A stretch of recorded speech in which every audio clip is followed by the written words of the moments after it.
नमस्ते। आज हम बात करेंगे सेल्फ लव यानी आत्म प्रेम की कला के बारे में। एक ऐसी कला जिसे सीखना हमारी जिंदगी बदल सकता है। क्या कभी ऐसा महसूस होता है कि हम दूसरों के लिए तो सब कुछ करते हैं, पर जब बात खुद की आती है तो कहीं पीछे रह जाते हैं? या मन में कभी ये ख्याल आया है कि शायद मैं उतना अच्छा नहीं हूं? अगर इन सवालों में थोड़ी भी सच्चाई लगती है तो ये चर्चा यकीनन बहुत काम की होने वाली है। चलिए इस एक बहुत गहरी सोच से शुरू करते हैं। दुनिया का सबसे जरूरी रिश्ता जो कभी हमारा साथ नहीं छोड़ता, वो है हमारा खुद से रिश्ता। और सच तो ये है कि इसी रिश्ते को सबसे ज्यादा संभालने की जरूरत है। तो सवाल ये है कि इस सबसे अहम रिश्ते को मजबूत कैसे बनाया जाए। इसे समझना ही जिंदगी को एक नई खूबसूरत दिशा दे सकता है। तो आइए इस सफर पर अपना पहला कदम बढ़ाते हैं। इस सफर का सबसे पहला और शायद सबसे जरूरी पड़ाव है खुद को स्वीकार करना। हम जैसे भी हैं, जो भी हैं, उसे पूरे दिल से अपनाना।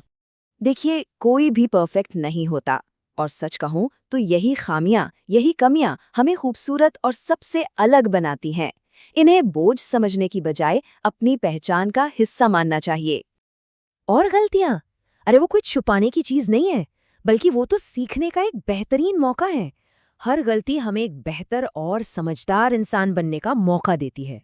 अच्छा, अब आते हैं दूसरे सबसे अहम नियम पर, और वो है तुलना करना, यानी कंपैरिजन बंद करना।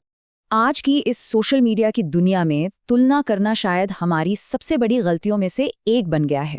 हम अक्सर दूसरों की जिंदगी की सबसे अच्छी तस्वीरों को अपनी रोजमर्रा की हकीकत से तौलते रहते हैं, और इससे सिवाय दुख के और कुछ हाथ नहीं लगता।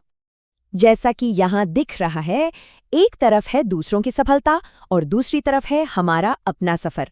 कोई किसी और जैसा नहीं बन सकता, और ना ही बनने की जरूरत है।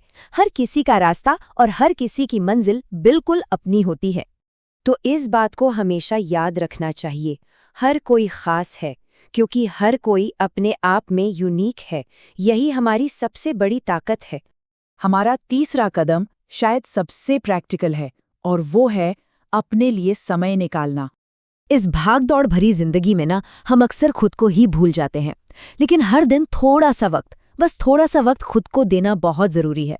वो काम करना जो अंदर से खुशी दे, जैसे कोई अच्छी किताब पढ़ना, अपना पसंदीदा संगीत सुनना, या बस कुछ पल शांति से बैठना। ये छोटे छोटे पल हमें अंदर से मजबूत बनाते हैं। और हमारा चौथा और आखिरी सिद्धांत, अपनी सोच को बदलना। मतलब वो अंदरूनी आवाज जो हमसे लगातार बातें करती रहती है, उसे बदलना। अक्सर हमारे दिमाग में एक आवाज चलती रहती है जो कहती है मैं ये नहीं कर सकता, है ना? यही वो सोच है जो हमें आगे बढ़ने से रोक देती है। बस इसी आवाज को बदलना है। मैं नहीं कर सकता की जगह आदत डालनी है यह कहने की मैं कोशिश करूंगा। ये छोटा सा बदलाव सोच में एक बहुत बड़ा फर्क लेकर आता है। क्योंकि देखिए, इंसान जैसा सोचता है वो वैसा ही महसूस करता है, और वैसा ही उसका संसार बन जाता है। सीधी सी बात है, हमारी सोच ही हमारी दुनिया बनाती है। तो इन 4 कदमों को समझने के बाद अब वक्त है एक वादा करने का, खुद से एक पक्का वादा। एक बात हमेशा याद रखनी चाहिए, अगर कोई खुद से प्यार नहीं करता तो कोई और भी उसे सही मायनों में प्यार नहीं कर पाएगा। आत्मसम्मान और आत्म प्रेम ही दूसरों से मिलने वाले प्यार की असली नींव है। इसलिए खुद को समझना बहुत जरूरी है। अपनी हर अच्छाई और हर कमी के साथ खुद को अपनाना जरूरी है, क्योंकि हर एक इंसान इस प्यार और सम्मान के लायक है। तो आज की इस चर्चा को हम इस एक सवाल के साथ खत्म करते हैं। क्या आज से ये वादा किया जा सकता है कि चाहे कुछ भी हो जाए, खुद को कभी कम नहीं आंका जाएगा? सोचिएगा जरूर।